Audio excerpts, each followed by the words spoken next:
Hello, my name is Neil Carey, and I'm a trustee for the charity Autism Bucks. As part of our autism awareness program, we are interviewing some of our members who are talking about their experiences of life with autism. And we are delighted to have with us today Sara Madden-Connor, who has kindly agreed to talk to us. Sara, hi. Hi. So thanks very much indeed for giving us your time. And I'm going to ask my first question, which is, what made you think you may be autistic?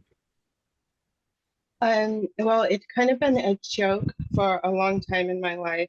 Um, I would say that I had autistic issues or autistic tendencies, but these were all based on stereotypical presentations. It didn't occur to me that anybody could actually be autistic and not have a diagnosis in childhood. And I also didn't have any frame of reference for an ethnic minority woman being autistic, Hmm. or that autistic ethnic minority women even existed. I don't remember the exact route, but it was sometime in the 20 teens that I started to find out information about autistic females. And I've always been someone who goes down research rabbit holes. And it was like I was being described on every page that I was finding. I've had several diagnoses in my life, and I never felt they really fit or that they answered everything about me, but the descriptions of autism did.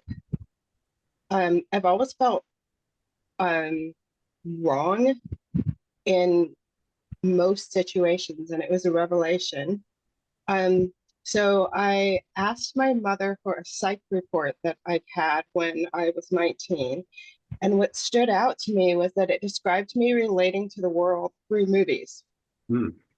And the catalyst for actually doing anything about this information came one evening when my husband cleared his throat and I screamed at the noise for the umpteenth time in our relationship.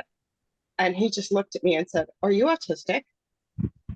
I then told him everything that I'd uncovered. And he said to me, "You need a diagnosis."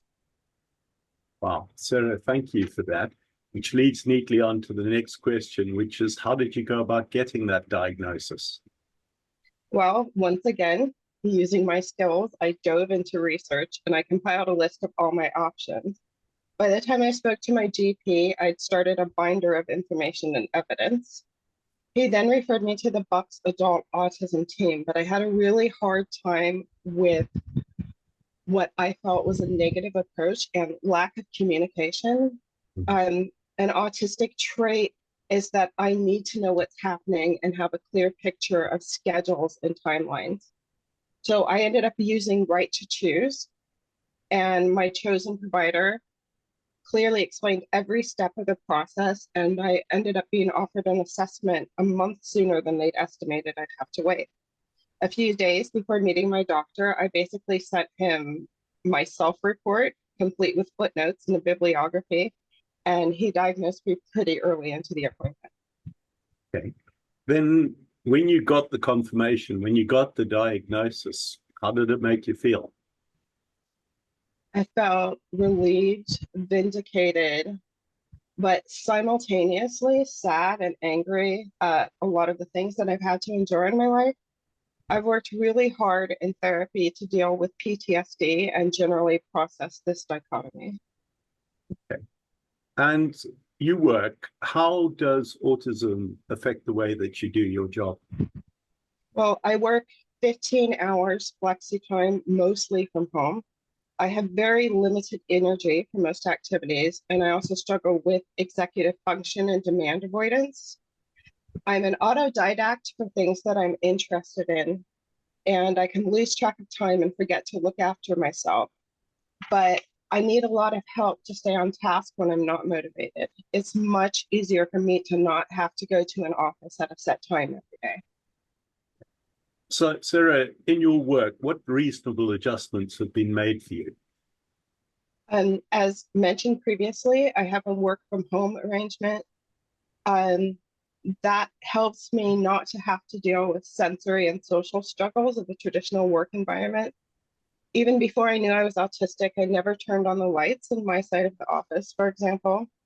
I was also really bothered by the smells of other people's lunches and found it really hard to concentrate when someone was on the phone. And I absolutely dreaded social occasions.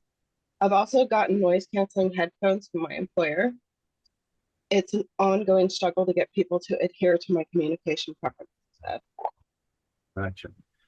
And you mentioned it briefly, but how has autism impacted your social life? I thought I was really weird for a long time because I didn't have any old school friends. I generally had casual acquaintances from things I'd been involved in, and I might have referred to them as my friends, but I always felt on the periphery of their lives. And when I'm no longer involved in those things, the friendships fall away. I do better socializing with neurotypicals when I have something to talk to them about, but I've learned to edit myself and not info dump. And now I'm aware that this is a form of masking. Autism Bucks has made a huge difference to my life because now I realize that socializing with autistic people is easy. I have a hard time meeting new people for the most part, but there's a different wavelength or vibe with autistic people. That's interesting. You've mentioned quite a few already, but perhaps you could tell us a bit more about the biggest challenges you face in your just day-to-day living as a result of your diagnosis. I have a really hard time when my routine gets disrupted or things don't happen at the expected times. I struggle with burnouts and meltdowns. I have sensory sensitivities and comorbidities that are common to autistic women. I have trouble with interoception, which means the clues that your body is telling you to do things, such as like eat, drink, and even go to the toilet. Particularly around my period, I have struggles with my vestibular sense, which has to do with balance and like awareness of how close you are to objects. That's the best way I can describe it. My executive function struggles make things like preparing meals, showering, and getting dressed absolutely overwhelming sometimes. While most of the time it means that I have to be very structured and organized and do things exactly the way that I need to do them. I have to manage my energy very carefully. And when I need a nap, I've learned to just have a nap. Sure.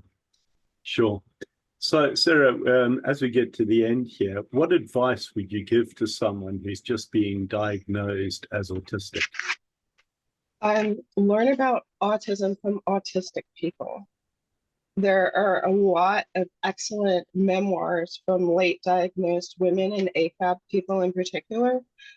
Unfortunately, a lot of the narrative around autism has been led and determined by non-autistic people, and it's largely deficit-based and negative.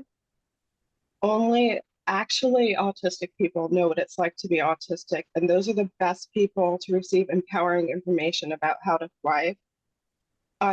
Also, really seek out the experiences of multiply marginalized autistic people too. Undoing your internalized ableism is going to take a lot of work, but be gentle with yourself and ask for what you need. And if autism becomes your special interest, then lucky you. Sarah, that's a lovely note to end on. Thank you so much for your time.